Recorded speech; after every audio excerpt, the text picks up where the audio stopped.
Hola amigos, bien ok. Buenas noches desde aquí en Medellín. Hoy en verdad yo no tengo algo especial para decir, o no especial nuevo para decir. Entonces yo voy a compartir contigo algo con un libro, este libro. Dice Songlines. Bruce Chatwin, se va a escribir en los años 1987. Muy famoso, es un libro maravilloso, muy corto, pero un estilo muy bien el escritor. Yo voy a compartir un poco de esto porque ese es un libro que yo empecé hoy nuevamente para leer. Espero que ustedes van a disfrutar.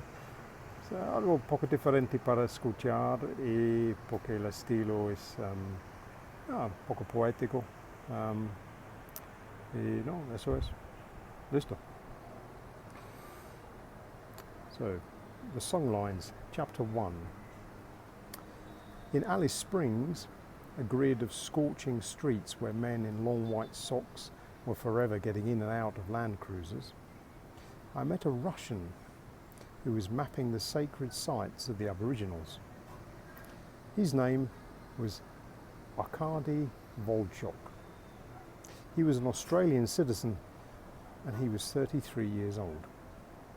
His father, Ivan Volchok, was a Cossack from a village near Rostov-on-Don who, in 1942, was arrested and sent with a trainload of other Ostarbeiter to work in a German factory. One night, somewhere in the Ukraine, he jumped from the cattle car into a field of sunflowers.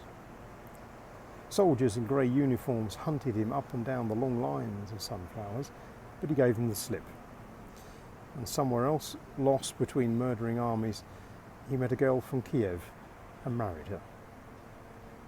Together, they drifted to a forgetful Adelaide suburb, where he rigged up a vodka still and fathered 3 sturdy sons. The youngest of these was Arkady. Nothing in Arkady's temperament predisposed him to live in the hugger-mugger of Anglo-Saxon suburbia or take a conventional job. He had a flattish face and a gentle smile, and he moved through the bright Australian spaces with the ease of his footloose forebears. His hair was thick and straight, the colour of straw. His lips had cracked in the heat. He did not have the drawn-in lips of so many white Australians in the outback, nor did he swallow his words. He rolled his R's in a very Russian way. And only when you came up close did you realise how big his bones were. He had married, he told me, and had a daughter of 6. Yet, preferring solitude to domestic chaos, he no longer lived with his wife. He had few possessions apart from a harpsichord and a shelf of books. Yeah. So that's the first page of this really remarkable book. So there we go. I'll just add that in for today. That's my input for today. I hope somewhere in the readings you're doing, you've been able to find something as enjoyable as this, which appeals to you. Because if you can find a book that you like that much, the rereading of the book will help you tremendously, again, with getting a sense of how expressive you can be, like with your voice, in your new language. So something to think about. That's it for today, because it's a bit late, so I'll bid you a good night. So feliz noche desde Medellín, and see you tomorrow.